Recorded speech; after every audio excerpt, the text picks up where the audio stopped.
Hello, hello, and welcome everyone. Welcome to the Peapod. No matter where you're tuning in from, be it the hustle and bustle of a sprawling city, the quiet tranquility of a rural countryside, or anywhere in between, welcome. Welcome to the Peapod, a podcast about peace.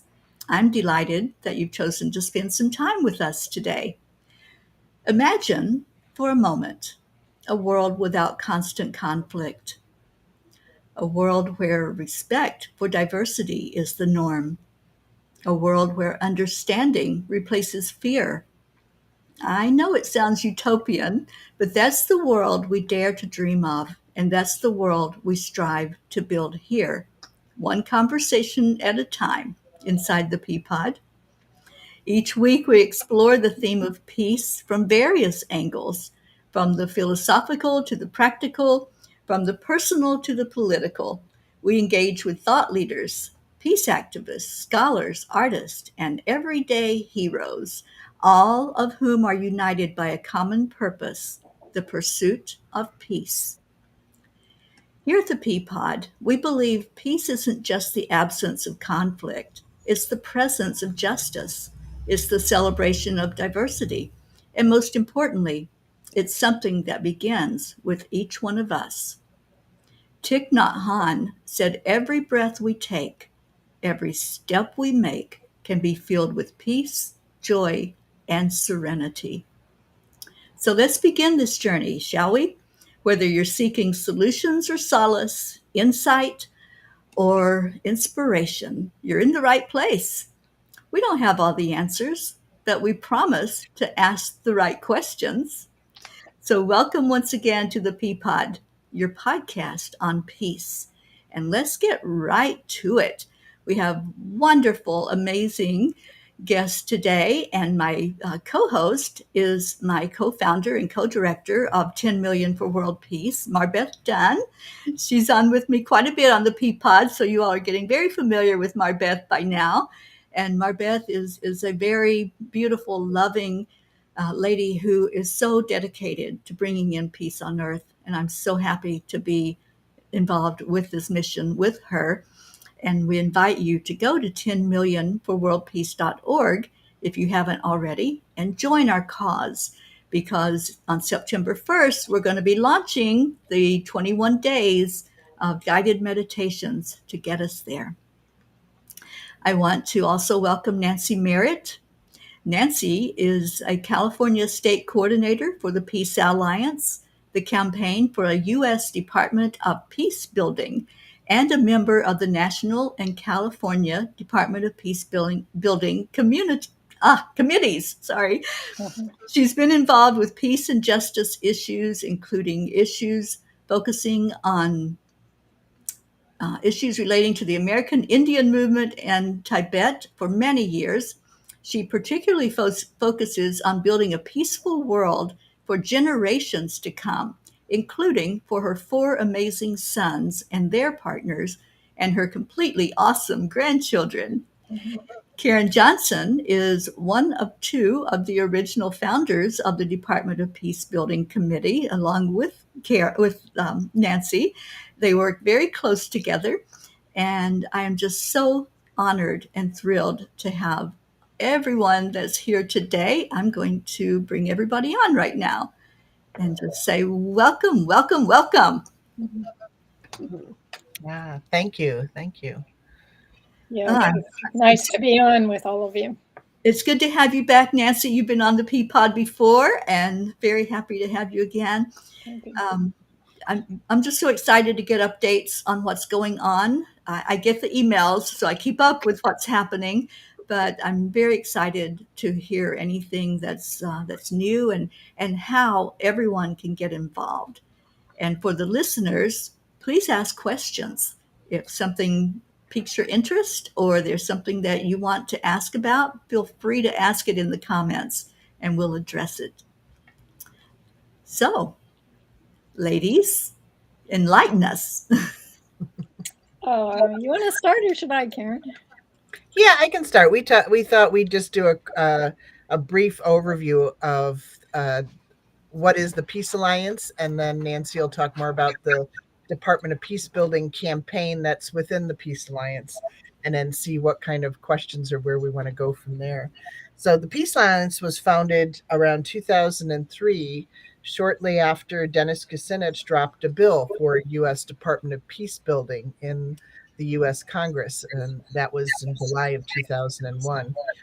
And it was formed to create a grassroots movement in support of the legislation to increase the likelihood and the speed in which it might get passed. So obviously, we've been at it for 22 years. Some people. I've been around for 17. Nancy is similar, maybe 1 year more or 1 year less since we were connected with the Peace Alliance.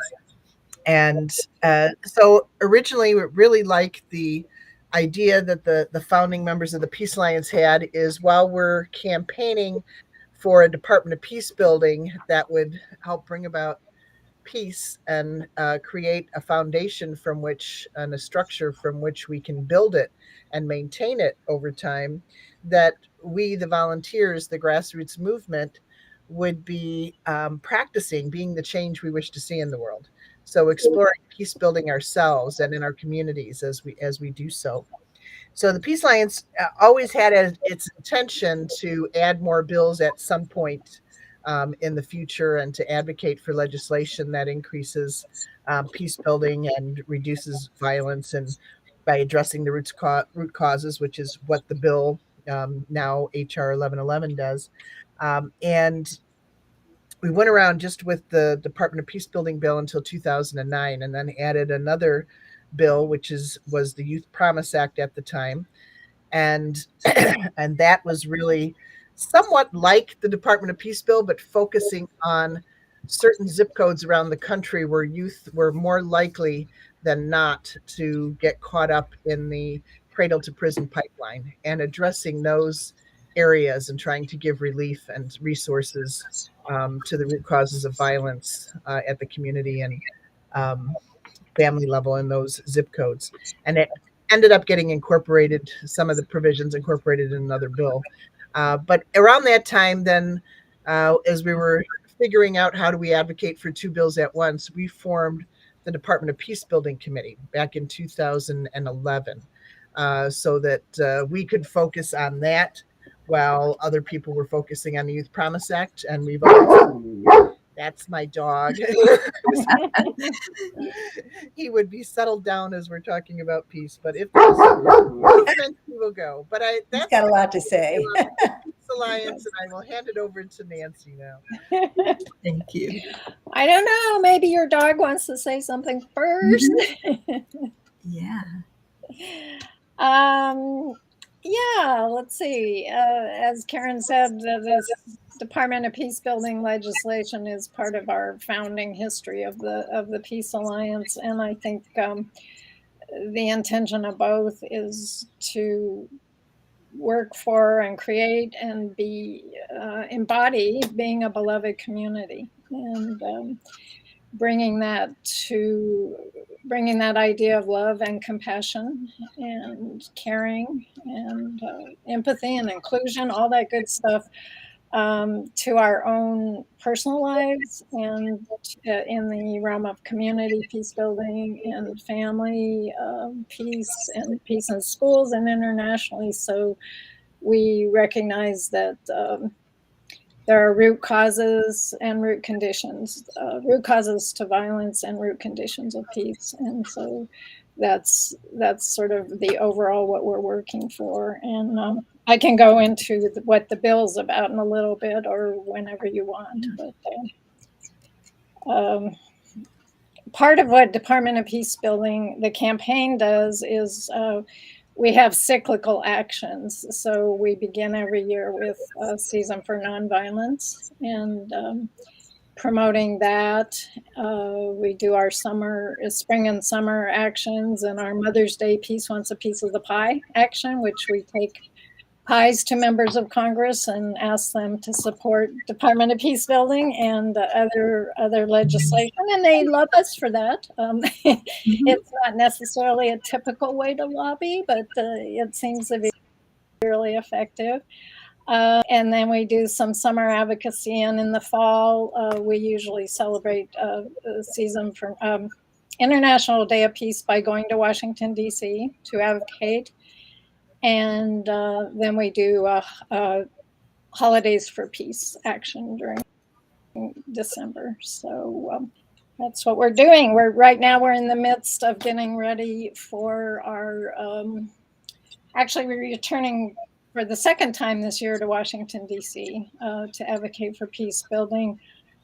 We were going through withdrawal because we couldn't go to Washington, D.C. during the COVID years. So we decided to make up for it by going to D.C. And so we're in the midst of scheduling meetings and getting ready for that. So Beautiful. MarBeth, do you have any question? I have one, but I wanted to see if you wanted to jump in here. No, I remember you, Nancy. We were on together. Not at the moment. Go ahead, Teri. Okay, so I've been involved for a bit with the Department of Peacebuilding. I used to be able to come to the meetings, but then I had a conflict with something that I do at that time. But I remember, and I know from being on the site, that there are lists of the representatives that we can reach out to no matter where we are in the country, that we can pull up the information. Would you talk about that, either one of you or both of you, of how people can get more involved with this and asking our representatives to support this bill? you want to take that, Karen, or? Yeah, I could. Yeah, the Peace Alliance has a tool on their website for people to advocate for legislation. So there's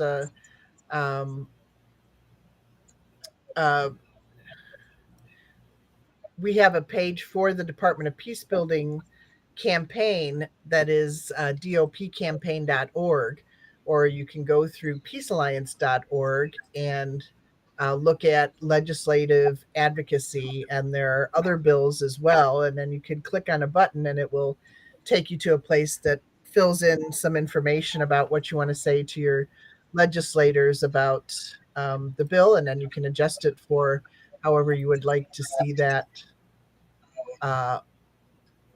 whatever you would like to say to them. So yeah, and the tool is set up so that you're writing to the president, your senator, your congresspeople, and even down to your local elected officials, and then you choose which ones you want to send that action to.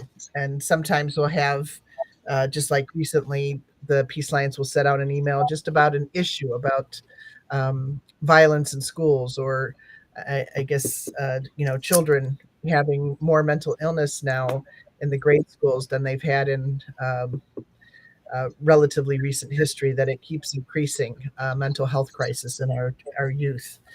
So just writing to our representatives and asking to make this a priority, that it needs to be addressed. So it's all set up automatically, and you just put in your address and it'll figure out who your representatives are and get it to the right people. I also could add that on the website, which is www.dopcampaign.org, right? There are two lists. One is our Amplify list for the spring and our Amplify list for the fall. And each of those lists around 30 plus or minus members of Congress that we're focusing on. Not that we want everybody to also contact their own member of Congress, but the idea of Amplify is when we go to Congress, or as we write and contact and call our members of Congress, we hope other people will do the same thing. So we provide the list, where they're from, and the phone numbers to reach them in Washington, D.C. Yeah, and I just want to say I have sent the emails out to my representatives, and I got responses back. So I want everyone that's thinking, well, it's just going to get lost in the mail somewhere in the vast majority of email. But I really did get responses back from the majority of the ones that I sent it to. and it was all very positive. So it does make a difference. It takes all of us, it's like with our campaign or our mission that we're on to get 10 million people meditating at the same time for world peace. It does take all of us involved and sharing the information. That's the important thing. And that's why I felt it was so important to bring that forward so that people could know there is something you can do. So many times you say, what can I do? I'm just one person, but there is something. And when you do it and somebody else does it, then it is amplified. And I love that you're calling it that, Nancy. Yeah. And, Martin Luther King Jr. said that nonviolence is love in action. So we always have an action when we send out an e-blast or talk with people. And it's, relates usually to asking members of Congress to co-sponsor the Department of Peace bill, which, by the way, is HR 1111. I love that. We thought, we could probably remember that. So, and then we have actually a list of other bills too. And when we go to Congress, so we're sort of the idea of building a Department of Peacebuilding, bridges, not walls. It's beautiful. So we take this to our members of Congress, and in the flyer, it talks about, reasons for advocating for nonviolence in the Department of Peacebuilding. It talks about the offices within the Department of Peacebuilding. It talks about other cities, counties, and tribes that endorse this bill, and we have around 400 organizations and individuals who endorse it. And then the bills that we're currently also advocating for are the assault weapons ban, which is HR 698.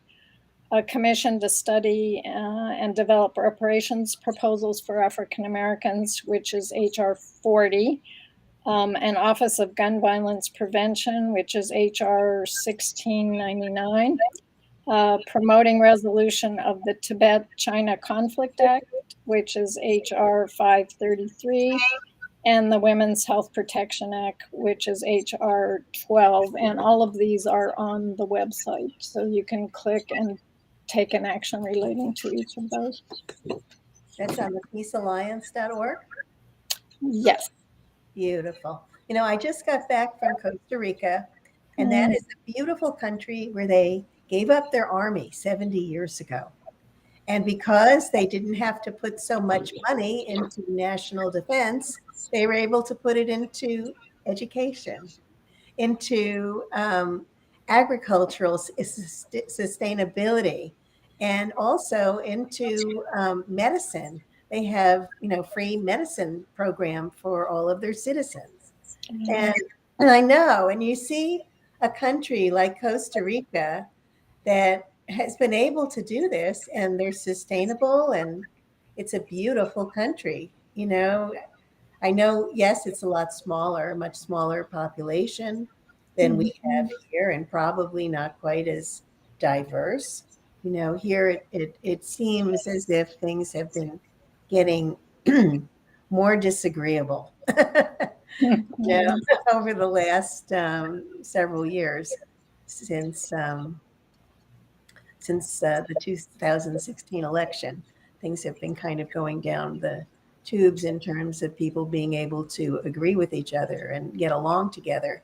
So that was one of the reasons that we felt so inspired to do this project.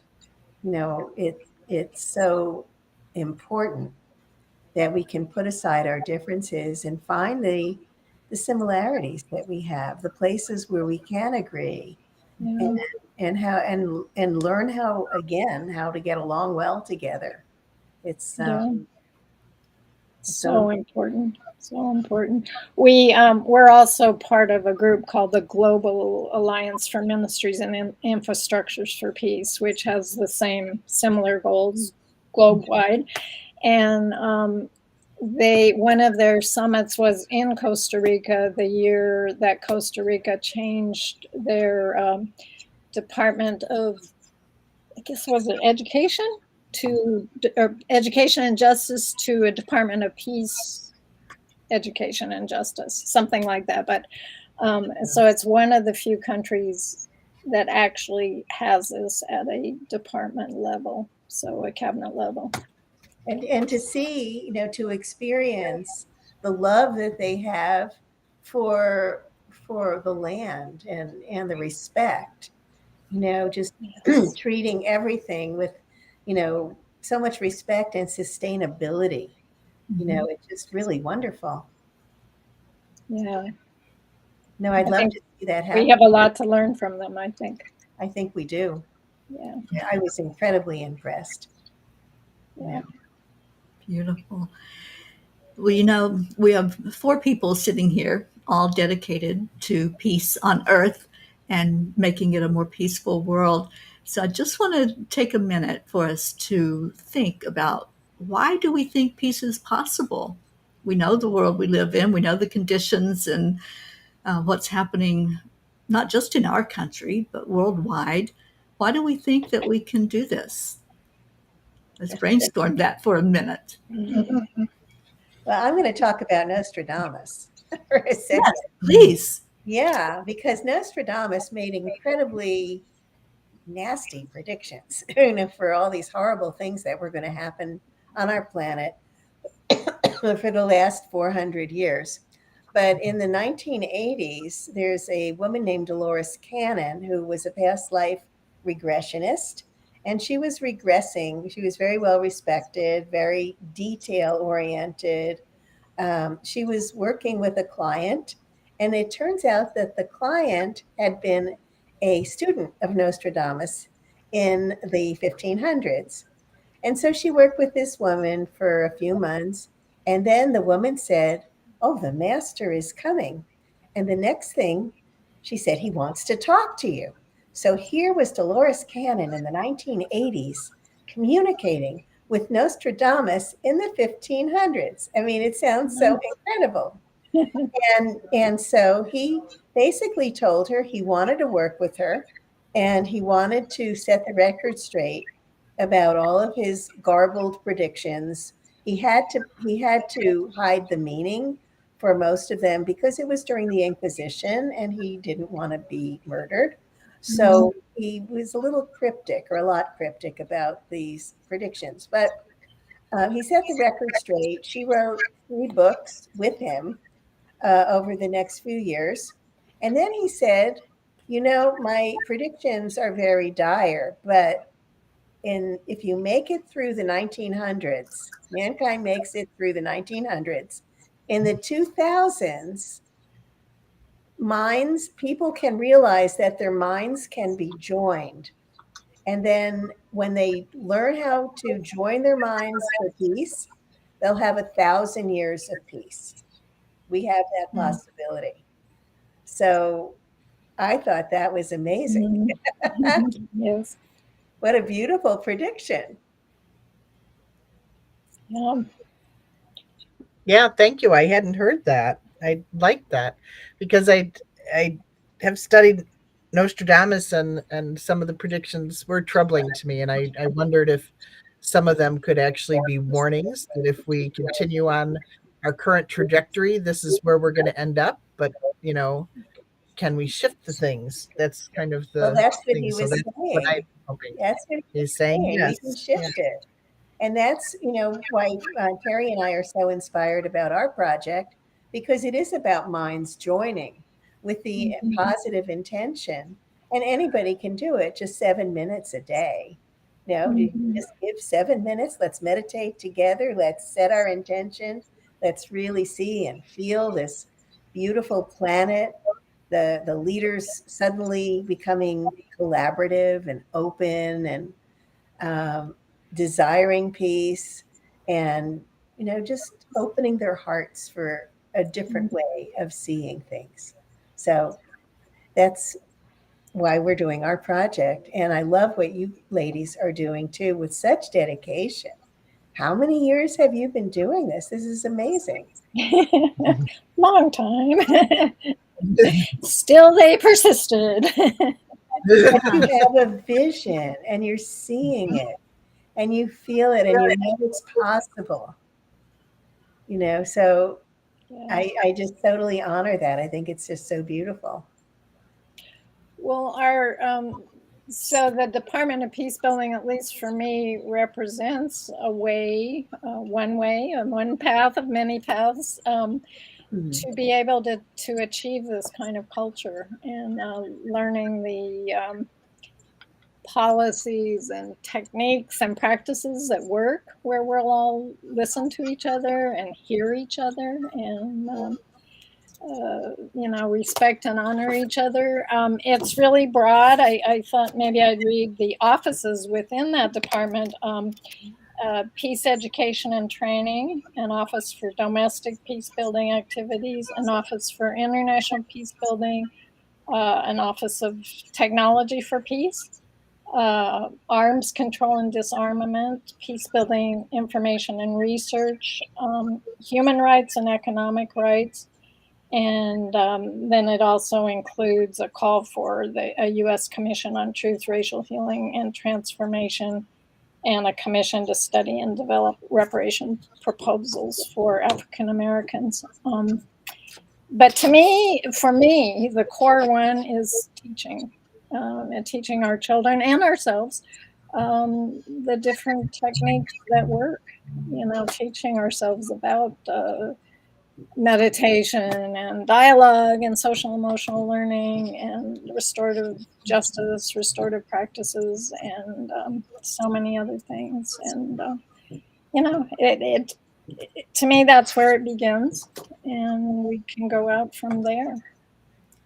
I totally Community building too is a big part of that. totally agree with you on that, Nancy. I have been on a peace mission myself for the last 3 years. And one of the things that I do as I travel around the country is talk to people about, how do you see peace and how do you see it happening? And how do you feel like you can get involved in making it happen to bring it forth? So the education part, it's crucial to let people know that you actually can do something and to help them find their power, that they have a voice. So many times we don't think that what we say matters, but everything we say matters. Our energy matters. Everything we think matters. Do you ladies have outreach programs into the school system?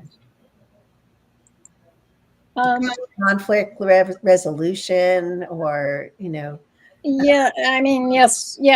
We have there's several different areas that the Peace Alliance emphasizes, which actually pretty much parallel those offices that I just read. But one of our leads is teaching, she calls it practicing peace in schools, and so she works with a lot of educators. And a lot of them are there in the schools, in the classrooms, teaching kids these kinds of things, the importance of just pausing if you're about to get mad, just count to 10 and think about it, and then maybe you can react, or the importance of that it's okay to disagree on things. You just don't, it just doesn't have to come to violence as a conclusion. Different things like that. So yes. respecting each other's opinions and knowing that, yes, it's okay. You can think differently than I do. Yes. It's okay. Yes, for sure. I love that. We do have a question from one of our audience members.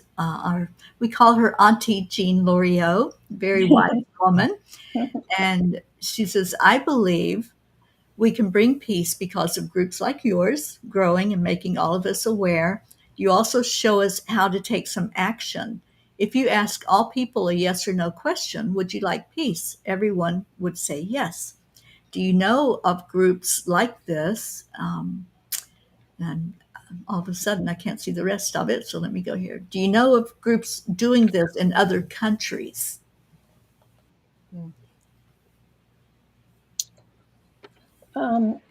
Well, as I said, we're part of the Global Alliance for Ministers and Departments of Peacebuilding. So there are groups really all over.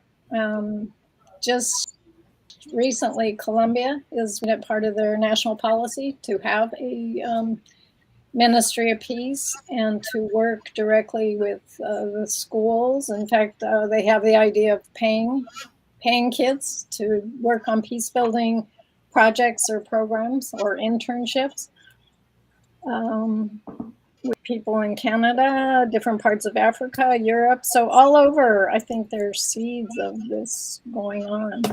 I just saw an email from someone in an organization that I'm involved in, and she had a photo of a quilt that's made by Israeli and Palestinian women for peace. Wow. Yeah, there's so many projects with Israeli and Palestinians coming together in different ways, in different formats, in restorative ways, and in partnership and in communication. And that's another example of the question you asked a while back: why do you think peace is possible? Because if you bear witness to some of these miraculous situations of people working together that one would not expect to work together, heal the hurts within you from things from prior generations or that you've witnessed yourself, it creates a really powerful place for us to see each other as human beings. And then anything is possible when we're seeing each other as fellow human beings and not some other that we have a label for. And as Nancy said, there have been different numbers of groups in other countries over the years. I think at one point there were over 25. I don't know how many are active now. And Costa Rica was the first one to have a federal infrastructure. But at one point, there were 7 countries that had federal infrastructures, and then some of those kind of ebb and flow. So we're kind of in a crux point on the planet right now where, you know, things are happening, but they aren't, they don't have their firm roots in the ground. So it really takes citizens, regular people all around the planet to be in communication with their governments and say, this is important to us. We want you to do this or reinstitute it or, really formalize it. And that's what we do in the campaign, is just keep contacting our representatives and showing them that there are still people who want to do this and can see the positive from it.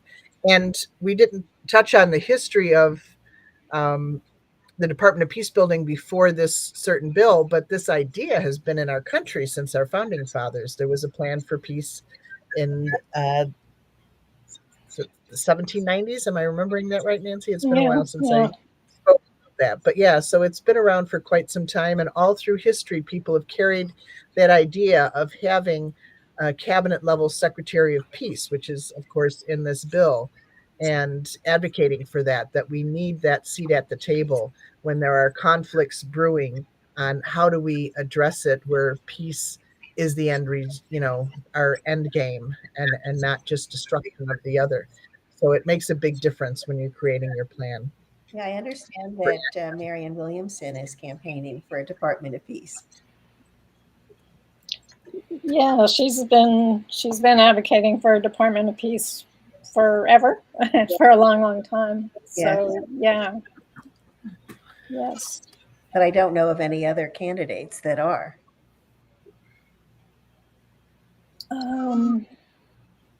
At that level, at the presidential level, I don't know of any right now either.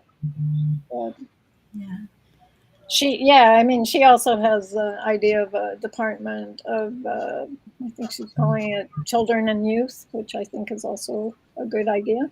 It kind of ties in with all of this. So, it sure does, because that's our future. Yeah. And if we can, help them to understand more about peace and getting along amicably with each other and with others in the world, and there we go. So a thought struck me while you were talking about that. What has the reception been like? You go in and you lobby, and and you take them to pies. What is their reception? What is their response to you when you talk to them about the Department of Peacebuilding? I'd say it's best when we take the pies. A little sweetener there, right?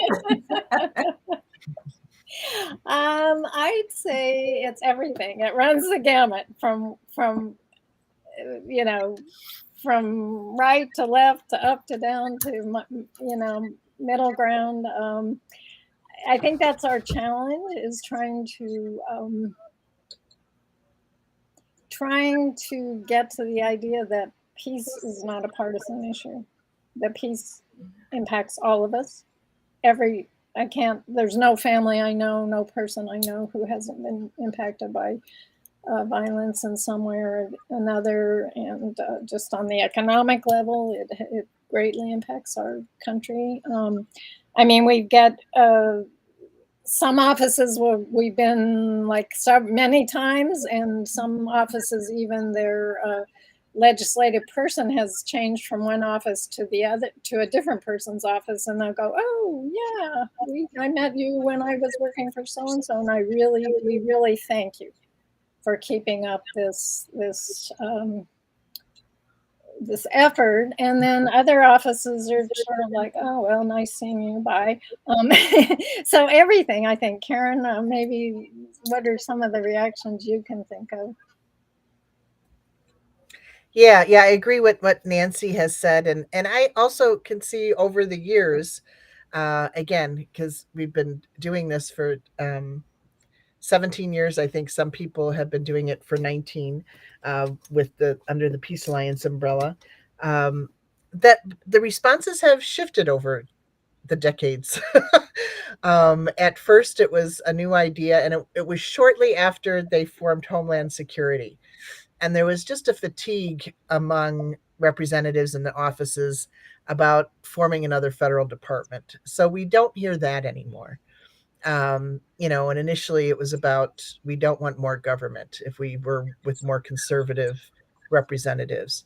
We're not hearing that, occasionally, but not as much anymore. And I say, as a former conservative, I believe in fiscal responsibility, but I see this as a shift in government rather than an add to government, because with all of the money that we're spending on violence and cleanup after violence, that this will, at some point, it will save us so much more money than it costs. And besides the money, just peace on earth is priceless. So, and it shows the world that we've made peace a priority. So, and we have a lot of offices that, um, like the staffers are kind of with us, and they're asking us things that they can, get information so that they can get their representative on. We get new representatives on each session of Congress. Sometimes the former co-sponsors, most of them get back on usually, but some of them don't. And sometimes it takes a lot of follow-up, and they didn't mean to not be on. They just didn't get around to it. So there's all kinds of situations. And so I think now most meetings were taken very seriously, um, and they listen, and sometimes for different reasons, it's not something their representative is going to take on, either because they're new in Congress or they're focusing on something else, or they want to see something different. So the way Congress works has changed over the decades as well. So we're learning every year on how to shift our approach and our communication, and how to just keep this alive as we're working on, raising awareness in the population, like you're doing yourselves, that peace is possible, and we need to work for it, and individually, and include our government in it. So as we're working on it ourselves, things shift, and eventually it'll be a no-brainer for everybody, instead of the few thousand or so that feel like it's a no-brainer now. Hopefully. I mean, I'm in Florida, and they just passed a bill to allow concealed weapons.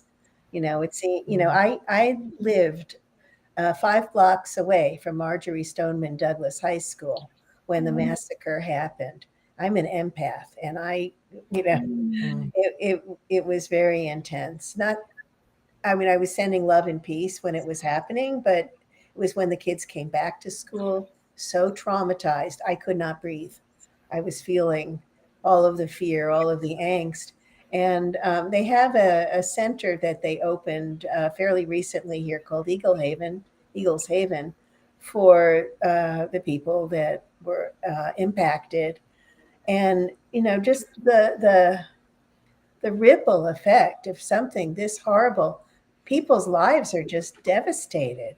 You know, it's just such a horrible thing, and it's so common now. You think that, okay, this happened, let's ban this gun violence. Let's just, but it's just become so political. It's just you know, that's why I think it's wonderful that we're all taking different paths to peace. We all have a similar goal, but we're attacking it. I don't know if that's the right word. We're impacting it on all different levels. For Yes. example, like with Teri and me, we're going for the inner to the outer. We're going impacting them. I did a peace experiment in 2018, right after the Marjorie Stoneman Douglas. I was guided to do a world peace experiment where we focused on the Middle East because I wanted to get independent statistics to see if we were making a difference. And there weren't that many of us. On a good day, we had 75 people, maybe 100 people on the meditation, and just 7 minutes a day, focusing on on the Middle East, on the world, elevating our vibrational frequency to a place where we were feeling love and peace. And then we focused it on our planet, and then we honed in to the Middle East.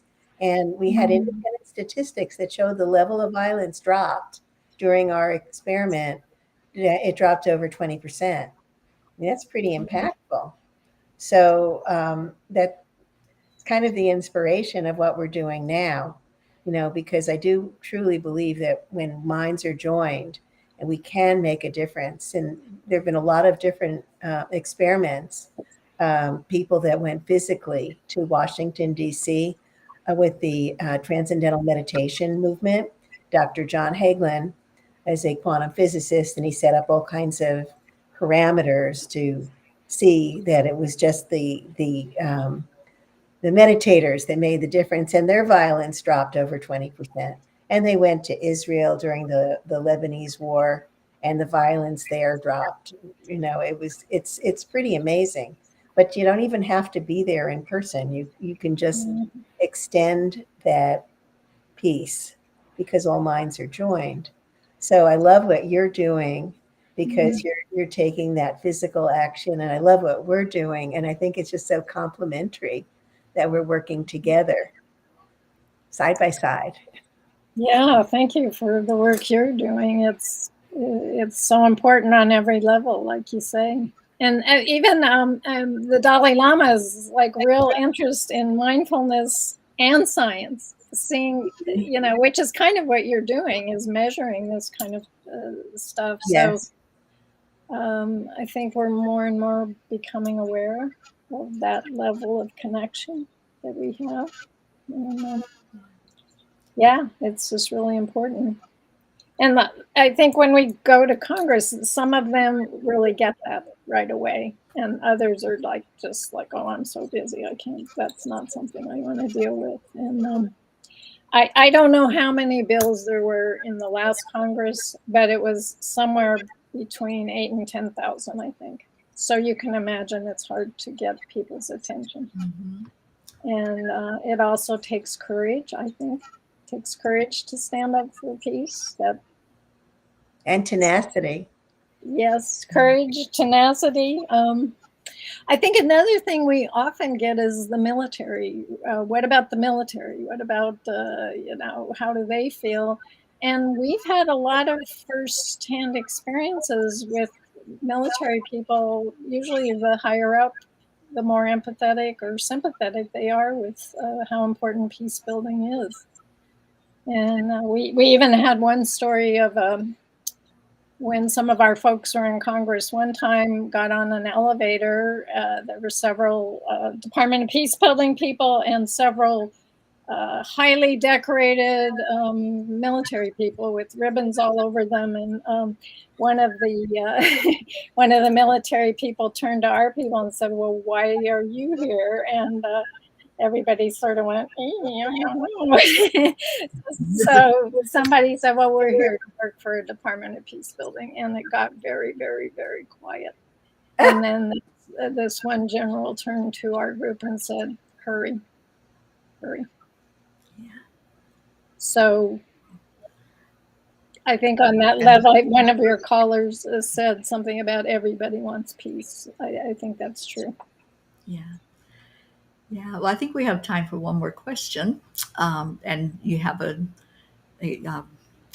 congratulations or really a pat on the back for being tenacious. And I am so on board with that. Thank you for sticking to this cause and for putting it constantly before Congress and those that are making decisions. So Auntie Jean says the peace movement is loving and gentle. Is there any way to make our wheel a little squeakier without going against the principles peace? I realize that is what you are trying to do. Could we be louder? Just asking. We should ask Karen's dog. The animals know, let me tell you. Danger, Will Robinson. Yes. Well, I think what comes to mind to me is our Amplify program. You know, where some of us can go to Washington D.C. and be in on these meetings, and others can participate via Zoom in those meetings. We have hybrid meetings now. Most offices permit that. And then beyond that is the amplified document that Nancy mentioned and that she creates to say people all over the country make calls to these offices that we're visiting. So if we have 5 people in the office, but they get 25 phone calls or 100 phone calls, that's how we amplify our voice. That's how we speak more loudly, is in the numbers. And certainly it's been undisputed that the voices in the room, if they're constituents, if they're people who vote for that representative, they hear that more loudly than if it's received very well as the national committee and other volunteers, and we pick out key Congress people that we think might be more likely than others to get on the bill, and then also ones that we don't think are likely, but we want to open up that conversation and spread the joy of co-sponsorship among different populations of representatives. So so it's really, as John Conyers said years ago, Congress is a reactive body, which means we, the people of the United States, have that power to say to our Congress people, enough is enough. We want peace. Here's a plan. Give us this or give us something else. And we'll get to work on it. So it's really just a number of people becoming aware and using their voice. And that's how we speak more loudly with more people. Thank you, ladies, for what you're doing. Thank you so much. And I just want to reinforce our organization is 10millionforworldpeace.org. You can go there and join us in what we're doing. And we have our launch starting on September 1st to go daily with our meditations. And we'd love to have as many of you as possible on board with that. And the organization that Karen and Nancy represent is the Peace Alliance. Let me get it back up there for you. peacealliance.org. And so, ladies, how do people volunteer with you? I know you mentioned calling representatives. I think, though, that you have people that can sign up to volunteer, right, with the Department of Peacebuilding. I know I did several years ago. So would you tell people how they can get more involved with your organization? Well, you could email Karen or me. Whoever, Karen's at Karen@peacealliance.org. I'm Nancy at peacealliance.org. We also have monthly Department of Peacebuilding campaign calls on the third Wednesday of every month. That's posted on the website, right, Karen? Or Yeah, there's a calendar at peacealliance.org. There's a calendar, and then you could look at the different calls that happen during the course of the month. And ours is third Wednesday. This year, we're experimenting with also a fourth Wednesday if people want to have, more of a one-on-one or conversation with 2 or 3 or 4 people that are either new to the campaign or have more questions about it rather than just a discussion about what's pending and so forth. So yeah, and just go to peacealliance.org or dopcampaign.org, which is directly to the Department of Peacebuilding page. That was our original URL. And there's all kinds of different ways to connect. Wonderful. I wish that those calls were at a different time because I have a commitment every night at the time that you have the calls. So they're recorded, right? they are. Yeah, so there's also a button for Peace on Podcast. So all of the calls are recorded. They're in chronological order. So you can take a look for every third Wednesday call. And we often have a theme for our conversation. We have a discussion part of the call or a guest speaker. So you can pick out by the topic or just start listening to them. And also Peace Alliance calls. They have programs on Saturday, Hope Story Circles, and so there's a lot of good content there. And you send out a wonderful newsletter. So if someone signs up to be involved with your organization, we do get a lot of information from you. And I certainly appreciate that because I look forward to those newsletters when they come. And MarBeth has been awesome at sending out newsletters about what we're doing with the 10 million for world peace and everything that's happening there. We have a lot of good stuff coming up starting in September. We're going to have some interviews that we will be displaying and broadcasting that we've been busy behind the scenes with some people that we're interviewing. MarBeth, do you want to talk about that? Our Imagine Peace series. We have some really wonderful people and getting that all organized. So every day of our World Peace Meditation Challenge, beginning on September 1st, we'll be dropping another interview. They're just short little 10, 15, maybe 20-minute interviews with some brilliant peace people and leaders and meditation people. So I think you're going to really like it. Yeah, that sounds great. Yeah, it's going to be an interesting, very full month coming up, and we need every bit of energy we can get from everyone involved. So thank you so much. And ladies, it's such an honor to have you here with us today. Is there anything that you would like to leave people with? Any thought or any last? I just wanted to. So we applaud what you're doing. Thank you, and thank you for inviting us on this call. And this is one of my favorite all-time quotes, just about how important it is for each of us to be involved. And it's you may have heard it before, but Chief Arvel Looking Horse said, "Each of us is put here in this time and this place to personally decide the future of humankind. Did you think you were put here for something less?" Beautiful. Thank you. Yeah, really beautiful. Thank you, ladies, for everything you're doing. Thank you. You're welcome. And thank you. Yes. So much love, and thank you to everyone who tuned in today. And please share this. You can share the replay of it, and it keeps building. The more people that get to hear what's going on, the more people we'll have jumping in, and until we reach that tipping point, and we have more people wanting peace than wanting the conflict. So thank you so much. Stay in your hearts and stay blessed. And every Tuesday, 5:00, jump in here and see what's going on with peace in our world. We have some beautiful, beautiful guests lined up to be here with us. And I've certainly enjoyed being here with Karen and Nancy today. Thank you so much. And MarBeth, my dear sister, so much love to you.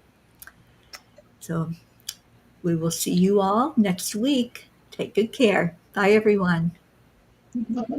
Bye bye.